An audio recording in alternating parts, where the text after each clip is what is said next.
Happy NBA New Year, everyone. The NBA season starts tonight. Paolo Banchero's got his shoe deal set. And we're going to talk about best and worst case scenarios for the Orlando Magic this season. Again, happy NBA New Year. It's time for Locked On Magic. You are Locked On Magic, your daily Orlando Magic podcast. Part of the Locked On Podcast Network, your team every day.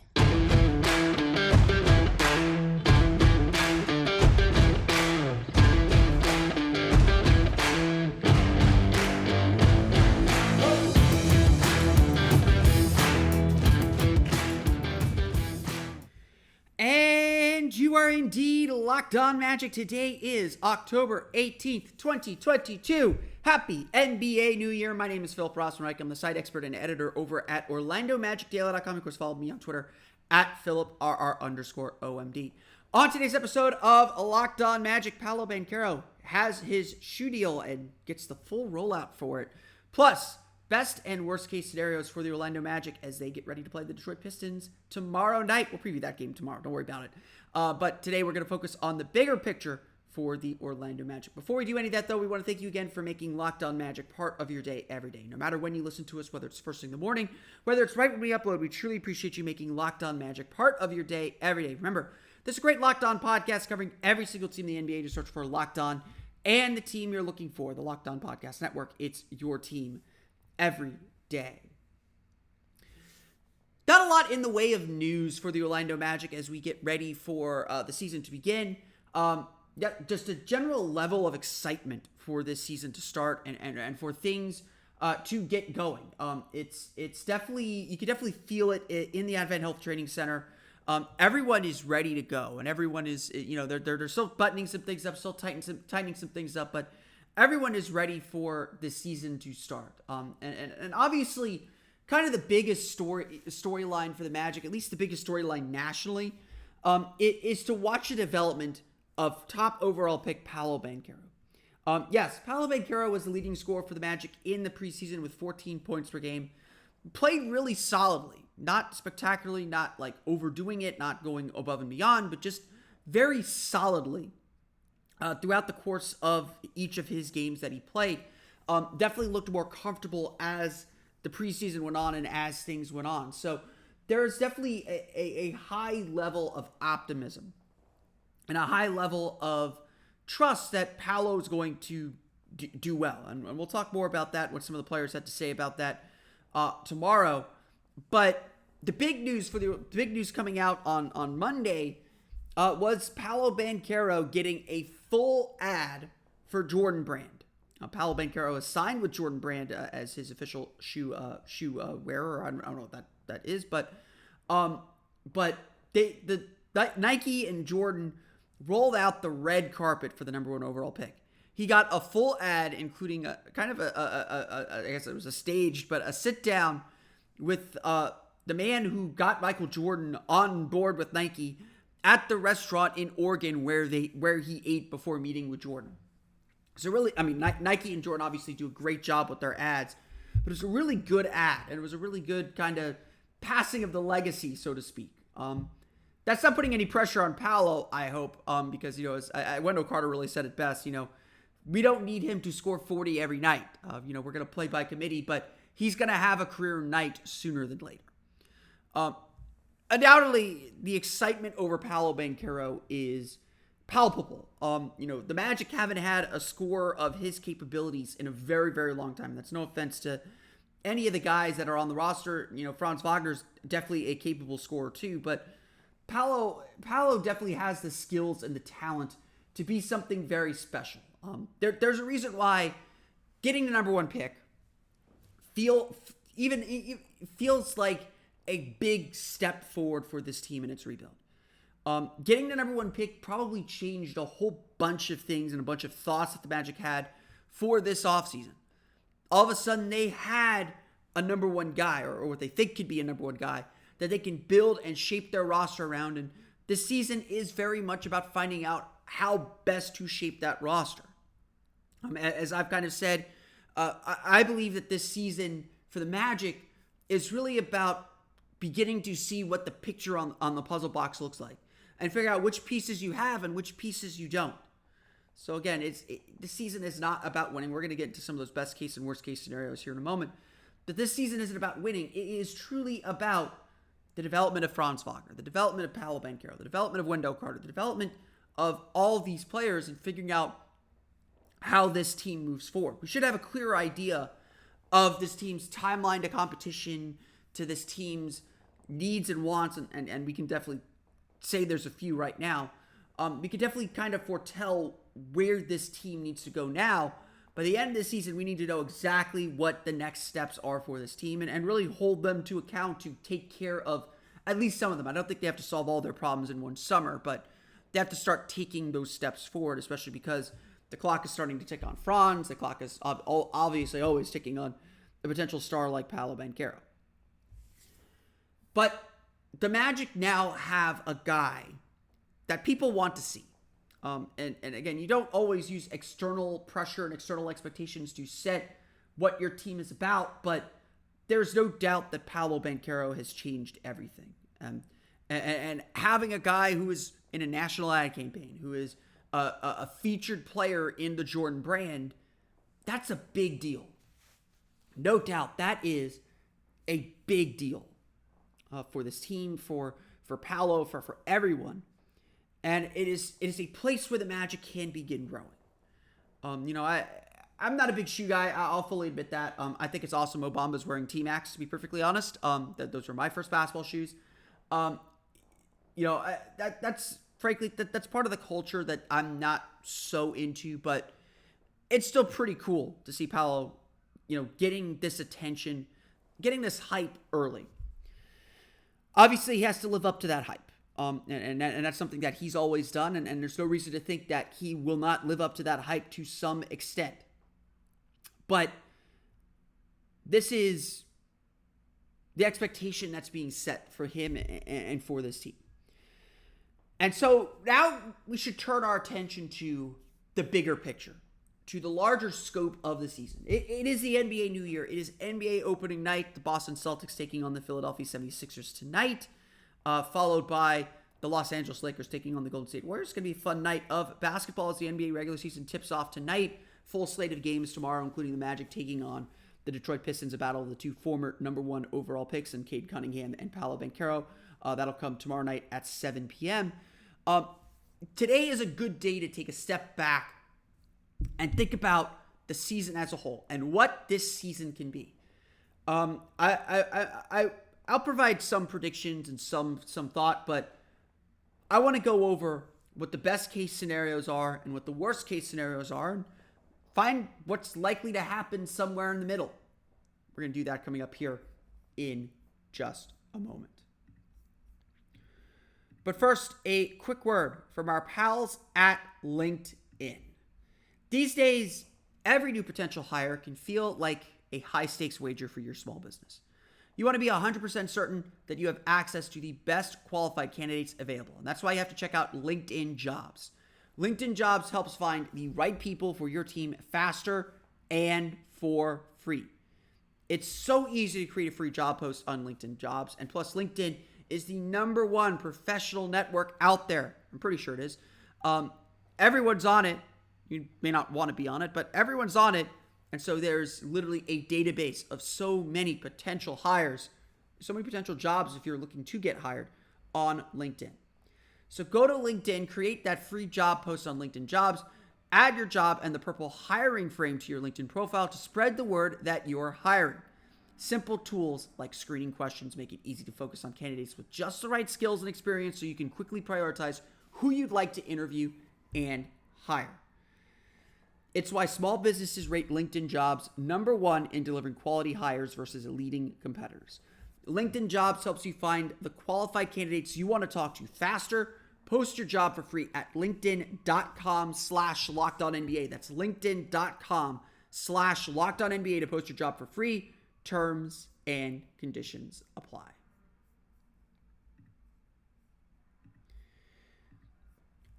We want to thank you for making Locked On Magic your first listen today. Now make your second listen game-to-game NBA. Every moment, every top performance, every result, Locked On Game to Game covers every game from across the NBA with local analysis that only Locked On can deliver. Follow Game to Game on Locked On NBA, available on the Odyssey app, YouTube, and wherever you get podcasts. Best way to catch up on all the action every night in the NBA. Locked On, our Game to Game NBA on the Locked On NBA Podcast Network. So like I said, this is going to be a real interesting season. And I think it's real important before we get into this a little bit to say that this season shouldn't be judged on wins and losses. Not yet, anyway. Obviously the Magic won 22 games last year. Improvement, like a raw number improvement, should absolutely occur. If the Magic are winning 22 games, if they're the worst record in the league, something wrong has happened. Even if it's injuries, something wrong has happened. This is a young team capable of making improvements, capable of taking some steps forward. They have to take those steps forward. They have to make that way up the chain a little bit, or up the ladder a little bit here in the NBA. There's no doubt in my mind that is at least the bare minimum. Now, what that looks like is certainly a question. And so I just want to kind of go over what I feel are the best and worst case scenarios for this team this year. I'm a positive guy, so we're going to start with the best case scenario. This team has play-in talent. This team is playoff talent. There's a lot of talent on this team. Besides number 1 pick Paolo Banchero, top 5 pick in Jalen Suggs, number 1 pick in Markelle Fultz, a top 6 pick in Jonathan Isaac from Mo Bamba, Franz Wagner, Bull, who still knows what he can be. But this team has a lot of talent to build with. And so when you look at the Eastern Conference, there is absolutely, despite the East being a lot better, there is a path to make that play-in tournament, to make that push to get in to the play-in tournament. Let's just break it down, because the East has a really solid 8. If this were playoffs, no play-in tournament, yeah, I might be a little bit more concerned about the Magic's ability to kind of to find that path. But there's a really solid 8 in this Eastern Conference.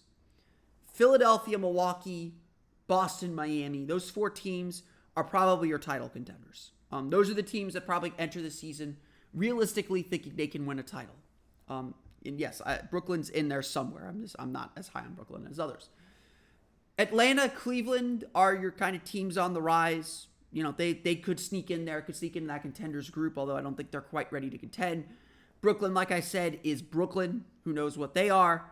And then you have Toronto, who is just always very, very good and is probably going to be the 6th seed and surprise everyone that they are still the 6th seed. Those 8 teams should be in the playoffs, or should be in that top 8. I think there's a pretty big separation between those 8 and the rest of the Eastern Conference. So then you get into who are those 4 teams that are going to fill the play-in tournament. I think Chicago is going to be 9th. Regardless of anything else, Chicago is capable of getting into that top 8. Chicago will be a play-in team.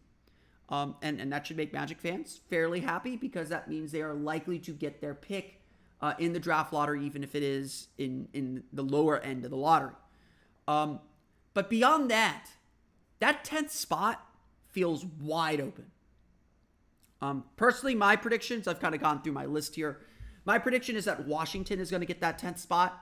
I like their veteran. If they could stay healthy, Bradley Beal, Kristaps Porzingis played really well toward the end of last season. I like them picking up Monte Morris. That is a team that is capable, that has the experience, that has the ability to cinch that spot. With Washington, the question has always been about injuries. Can they stay healthy enough to get in there? But you can already tell it's not going to take much. Well, I think Chicago is going to hover around 500. I think that 10th spot in the play-in tournament is probably going to be in the upper 30s, maybe even mid-30s for wins. And I always remember this quote that Scott Skiles gave us after the Magic won 35 games. I think it was in 2015, 2016. It was disappointing because the Magic kind of fell apart toward the end of that season, but I remember asking Scott Skiles, big picture, seeing the team go from 25 to 35 wins, that's an improvement. How do you view that? Do you view that as a success? How do you view that? And I remember he told me, this is a pearl of wisdom that I always remember from a coach. Scott Skiles said that when I asked him that question, going from 25 to 35 is easy.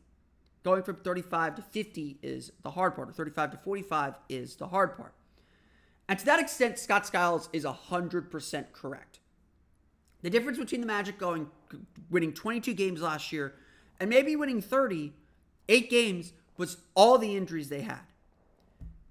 If the Magic get Markelle Fultz back pretty quickly, if Jalen Suggs stays in, and is healthy, if Jonathan Isaac comes back healthy, if the Magic keep their health, if Paolo Banchero is able to play 70 games, and Franz Wagner is able to play 75 games, and Wendell Carter, who has never played 70 games, is able to get to 70 games, if the Magic have some relative health, they have the talent to compete with these teams. So you're playing contenders, and again, I think to varying degrees these teams believe they are playing contenders. Every team in the East should probably say, yeah, we can get there. Washington is the most solid to me, but they aren't scaring anybody. Charlotte's going to be without LaMelo Ball for 2 weeks. That's going to be tough. They never replaced Miles Bridges and everything that happened with him. That's a huge gap in their lineup. And yeah, they got Terry Rozier, they got Gordon Hayward. They suffer injuries. They could be a very clear tank team toward the end of the year, as much as Steve Clifford would probably hate that. The New York Knicks are a veteran team. RJ Barrett seems ready to break out this year. Julius Randle's a real solid player, for what he is. Jalen Brunson is a major pickup. They've got some defense. They've got the defensive identity with Tom Thibodeau. They'll be competitive. I don't think they'll fall apart, but I'm not sold on them.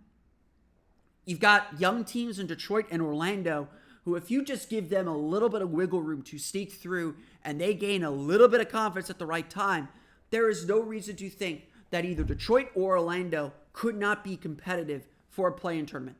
They both have the talent. Cade Cunningham is really good. Saddiq Bey is really good. Isaiah Stewart is frisky and really good. I love the veterans that Detroit signed in Bojan Bogdanovic and Nerlens Noel. I hope Orlando is kind of doing what Detroit did last summer, next summer. Detroit's about a year ahead of Orlando, I think, as far as their development curve. There's a lot to like about all these teams, and even Indiana. I'm not going to sleep on Indiana. Tyrese Halliburton is an impact player for them. He's done really, really well, and until they trade Miles Turner and Buddy Hield, those two guys are veteran players who know what they're doing. Rick Carlisle is a heck of a coach. They're going to be competitive. The Magic may not win more games because, yes, this back half of the East is far more competitive than it looks. It may not be as good as that top 8, maybe top 9 of the East, but it's still very, very good. And so the Magic are sitting there and should be saying and thinking to themselves, why can't we make this run? We have the talent, we have the pieces. If everything comes together, if we buy in, which this team, the one thing this team has done is bought into what they're doing.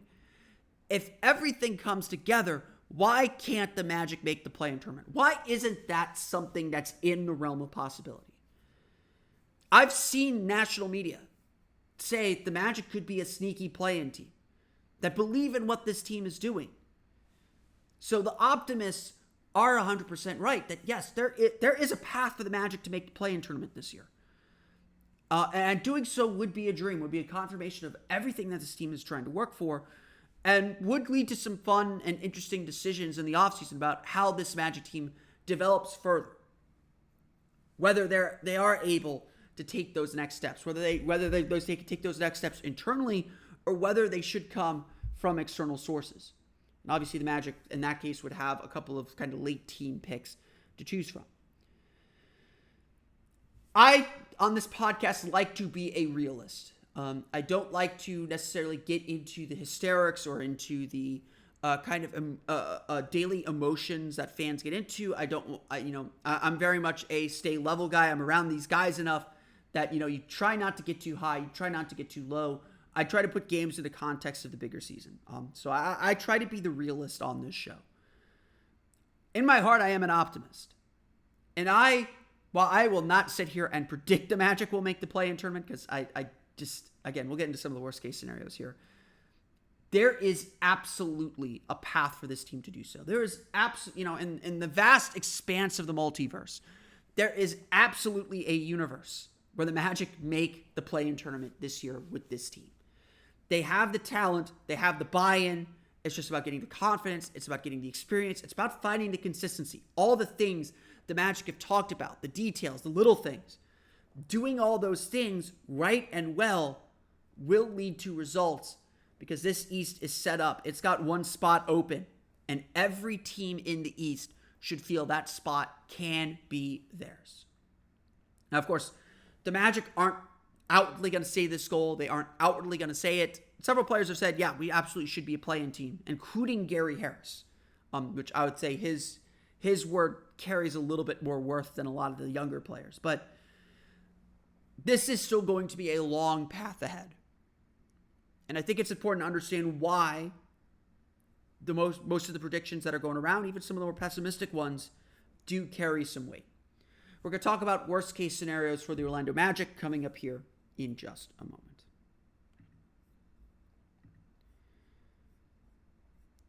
So obviously it can't all work. Again, if the best case scenario is the Magic make the play-in tournament, if the best case scenario is the Magic all click, everyone grows really, really well. If the best case scenario is the Magic are last year's Cleveland Cavaliers, which, Jared Allen, Evan Mobley, Darius Garland don't feel so far off from Franz Wagner, Paolo Banchero, and Wendell Carter, veteran big man, youngish wing, and a rookie forward. There's a model for them to follow for success and for surprise success. And Orlando could very well be the surprise team of the East. There's going to be a surprise team somewhere that no one's expecting. Again, I would say Washington is pretty solid, but Detroit and Orlando, to me, are two teams primed to surprise everyone this year. So one of Detroit or Orlando, I'll go ahead and say this. One of Detroit or Orlando, one of the two teams that we will see tomorrow night in Little Caesars Arena, one of those two teams is going to perform a lot better than all these predictions and prognostications say. Whether that means they make the play-in tournament or not, I'm not willing to go that far, but I think one of those two teams will at least be in the hunt. And that's obviously a really big next step. It's not about making the play-in tournament this year, it's about taking that next step.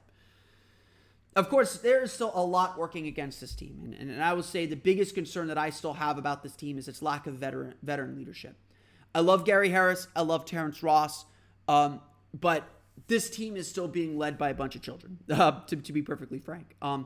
And while I think they're very talented, I think they're eager to learn. Getting that experience, getting that learning is a lot harder without a veteran coach. Jamal Mosley, is as good as he is, as long as he's been in this league, is still learning to be a head coach. And he looks a lot more comfortable, a lot more in command of what he's trying to do, and a lot more purposeful with what he's trying to teach right now. But he's still a very young coach, and he's still going to make some coaching mistakes and make some coaching errors.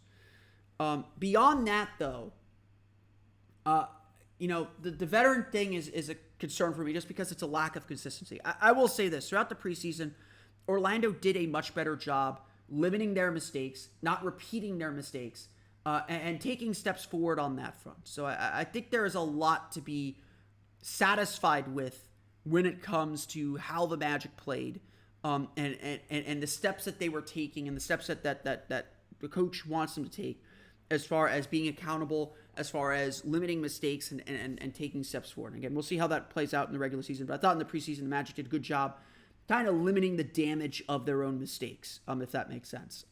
Things didn't snowball to be down by 20, 25, and the game be completely out of reach. They were able to kind of stop the bleeding pretty quickly, and I think that's a pretty good sign. Although, again, it is preseason. I think there will be rough times on that. So the overall youth of this team definitely concerns me, as does, frankly, the offense. It's especially without Markelle Fultz out there, but even with Markelle Fultz in there, the Magic are not relying on guards. Their guards are streaky shooters at best. Cole Anthony's solid, but we haven't really seen him as a good shooter. He's mostly shot off the dribble. So one of the things the Magic are doing this year is moving him off the ball a little bit more, hoping to take advantage of his shooting. Jalen Suggs obviously had an abysmal shooting season last year. Gary Harris is out right now, but he's a good shooter. Terrence Ross seems to have improved his shooting and come back with a lot of confidence and energy. That's a good sign. The Magic will need him to shoot the ball.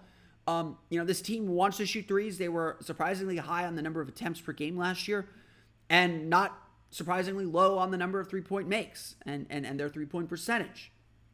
So Orlando has to do a better job getting better three-point shots and just making them. And that's going to change the tide. But yeah, the offense is going to be a real struggle. And it's going to hide maybe some of the defensive successes this team has. But this team still lacks a ton of offense. And while getting Paolo Banchero should help in that department with another creator off the dribble, the spacing is going to be an issue. Teams are going to put one foot in the paint and dare the Magic to drive into the teeth of them and be happy that they're shooting a ton of threes. And that's going to hold this team back a little bit. There's going to be nights where the Magic just can't hit shots. And that's just going to be the reality of it. It's that kind of year for this team, for the Magic, for everyone. And I think that's just going to be part of the struggle this season. As I said, I've seen a lot of predictions. I've seen a lot of projections that have the Magic winning like 24, 25 games. And that doesn't feel like a massive improvement. I don't want to say that just blind sitting here today that 25 wins would be a failed season, because I think the context of all that matters. Were there injuries? Where did those wins come from? How competitive was the Eastern Conference? Because if getting into the play-in tournament is only 35 wins, I don't think it will be, but if it's only 35 wins, you're still kind of in the hunt at that point. And it's just everyone cannibalizing each other and bringing their records down. So I don't want to say that that's necessarily a failure, but I do think a season like that is possible, where the Magic only make minimal gains, where we're sitting here asking a lot of questions. And to me, that's the worst case scenario. It's not about the record. The best case scenario is this team's a play-in tournament team. Everything looks great, and we start asking, okay, what comes next? A failure this season, the worst case scenario this season is the Magic are in the hunt for the number one, for the worst record in the league, and get tempted to go for this really good draft class. This team has a ton of young players already. Again, why I think Orlando and Detroit are in interesting spots is both teams might end up being tank teams by the end of the year, but they are invested and have an interest in still developing their players today. And so they shouldn't do the kind of things that tanking teams do, if that makes sense. They shouldn't do those things. So it's for this Magic team then. For this Magic team, they have to take some critical steps forward. They have to, at least by the end of the season, we have to at least know what direction they're going in. And we can't be sitting here at the end of the season asking questions of, is Jamal Mosley the right coach? Yes, he's a great culture guy. Yes, he's a great development guy. Yes, he's a great for being around the players. But can he elevate this team to a winning level?